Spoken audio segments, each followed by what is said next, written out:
Hi, welcome to Karma Yogini. I'm Samantha, and we're continuing our beginner series today by looking at how you can use props to modify your poses. So I'm filming today still in Nusa Lembongan, an island off of Bali in Indonesia, in a beautiful studio where I did my teacher training actually at Xoxo Yoga Institute.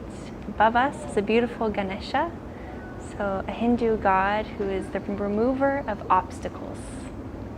So may today's practice help you remove any obstacles that you think are blocking you from practicing yoga, because yoga is for everyone.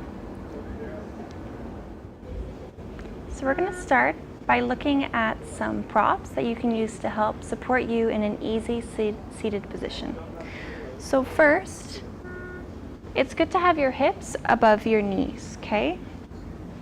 So you can sit on 1, 2, as many as you need. You could even sit up on a block if you have one available,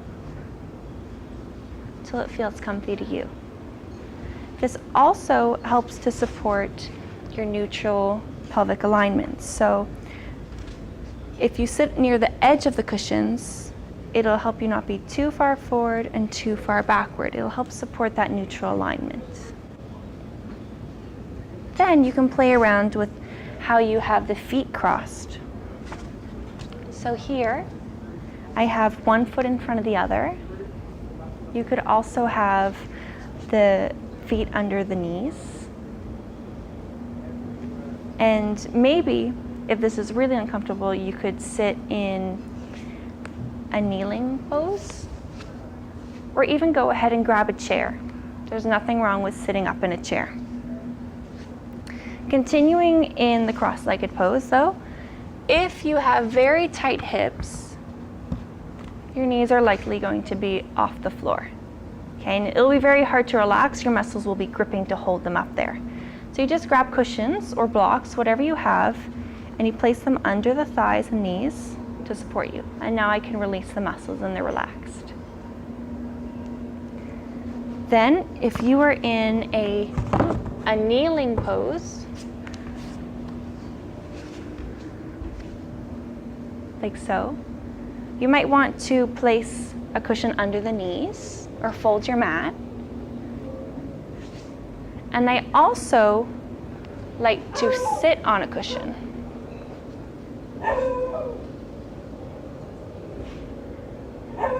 And that way it's not so bony and so much pressure on my ankles and on my butt.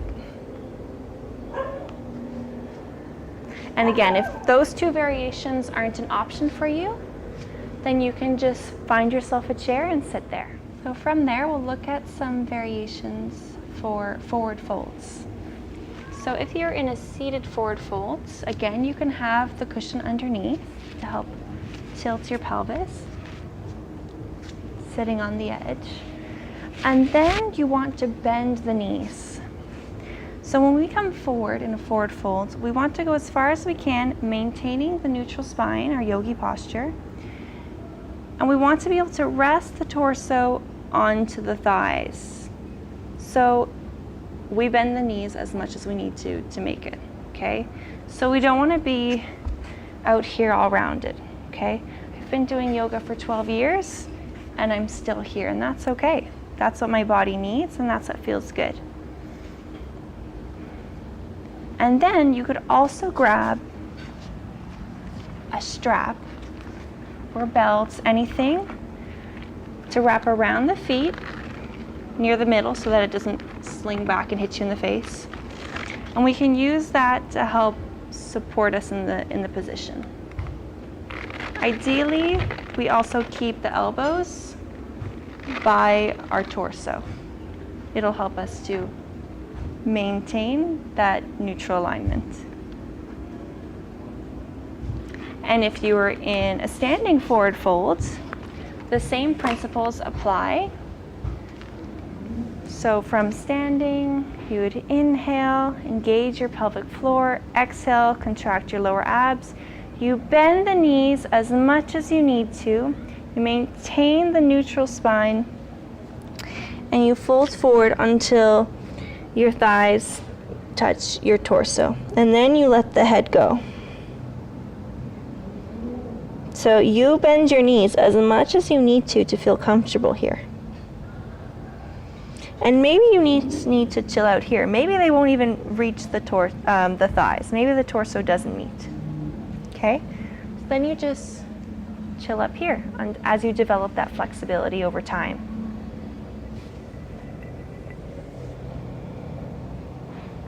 From here, we'll look at some back extensions. So in a back extension, for example, a camel, you really want to engage your pelvic floor on the inhale to help support that lower back, because the lower back is what can be compressed in a back extension. So you'll inhale, engage the muscles between the pubic bone and the tailbone. Exhale, draw in the lower abs. Inhale, continue to engage the pelvic floor, and you start to lengthen upwards, and that movement takes you slightly backwards. Beginning with the chest, you can use arms to support you. And again, you keep the neck in alignment with the spine. And even in this pose, you could keep your neck straight if that's what feels more comfortable. Or you can slowly let it fall backwards along with your spinal arch. The same principle applies if you were doing it while laying down. So for example, in your cobra that you do a lot in yoga, so you would inhale, engage the pelvic floor, drawing the tailbone down into the floor a little. Exhale, you engage the lower abs. And inhale, you use the inhalation to help raise the chest off the floor. Keeping that neck in alignment. I don't want to be up here, then I ruin the line of my spine, right? I want to be here to keep it flowing. And back down.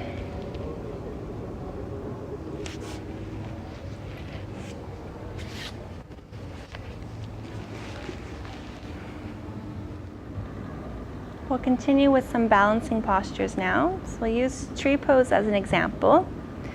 So whenever you're balancing, you always start with the first level. So that's starting with a more stable base, so more points to your base.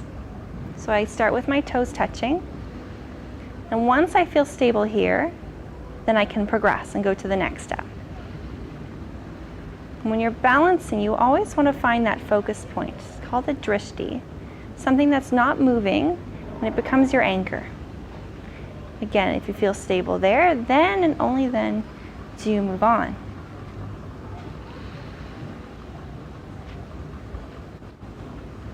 Okay, and it's okay to fall out of a pose. But if you are here and you can't keep that weight over the leg, then you should stay there. But if you fall once in a while out of a pose, then that's okay, you're challenging those muscles. Something else you can do is grab onto a chair, or if you have a wall, you can have that as a safety blanket. So I'm not going to put my weight into it all the time. I'm just going to have it there so that I feel a little more confident, knowing that if I fall, I won't go far. Not that you would go far anyway.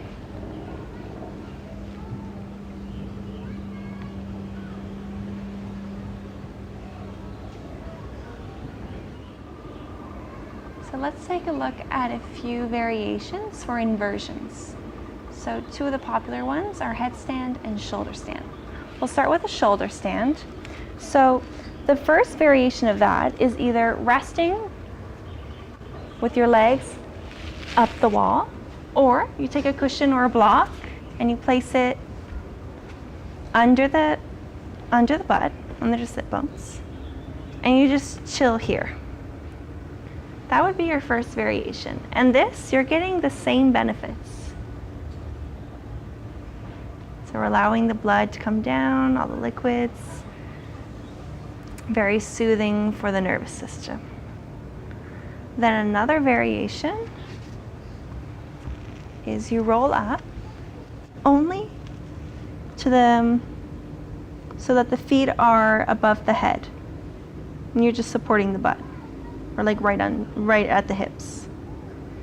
And you never want to look to the side while you're doing a shoulder stand.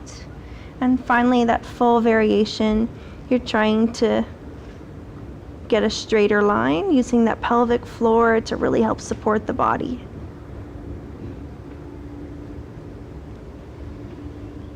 But again, the goal is just to have the blood come down. So being here, you get the same benefits. There's no need to push yourself. The next one is a headstand. So if you're in a class and they're trying a headstand, you don't need to worry about coming up to it, but you can continue to develop that strength. So I'm just going to show you a pose that will really help develop that strength in the shoulders. So it's dolphin pose. So it's like downward dog, but on your forearms. So you place your forearms down on the mat, and you raise your hips into the air, finding that downward V shape. And here, you can build some strength by going from plank and back up into dolphin. So this will really help build the strength that you need to have your arms support you in a headstand. And finally, if you were going into a headstand, you would know that you are ready if you come into it. So placing the hands right at the back of the head, you come down so the elbows are shoulder width apart. Place that head in nice and snug. Your body, the weight should be at the crown of the head. And then you actually should have at least 80% of the weight in the arms. So you shouldn't have very much weight. It shouldn't be a lot of compression in the neck. And if it feels like it's compressing, then you're not ready for it yet. And then I just practice a lot here. So you walk the feet in a little and you come back out. You walk the feet in and back out. And then maybe you practice lifting one up and one down, the other one. And then you come back and you rest in a child's pose. Just constantly building up that strength.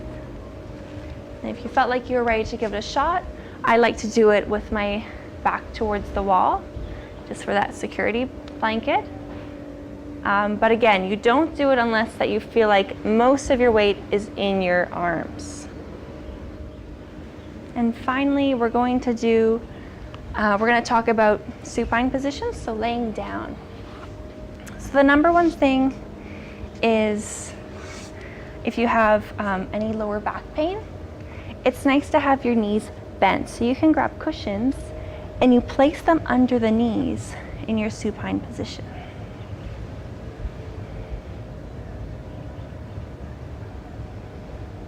Another thing you can do is either lie on a cushion under the upper back to get a bit of a heart opener.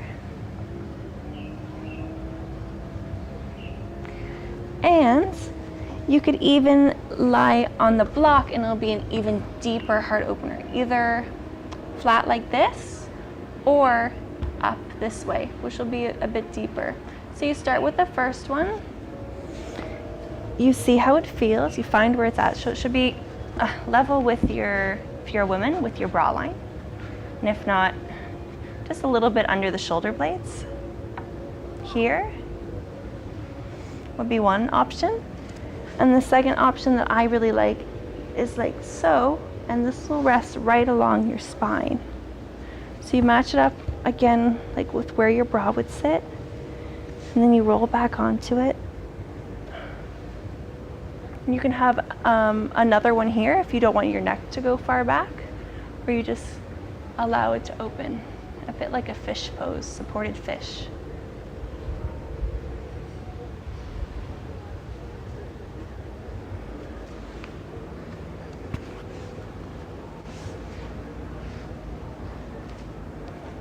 And that's it for today's class. Now you know a bit more about how to use those props that you see all the time. So my basic rule is basically, if there's space, fill the space. So if there's space here, fill it with a cushion. If you're in a pose up here and your hips way off the ground, fill it with a cushion.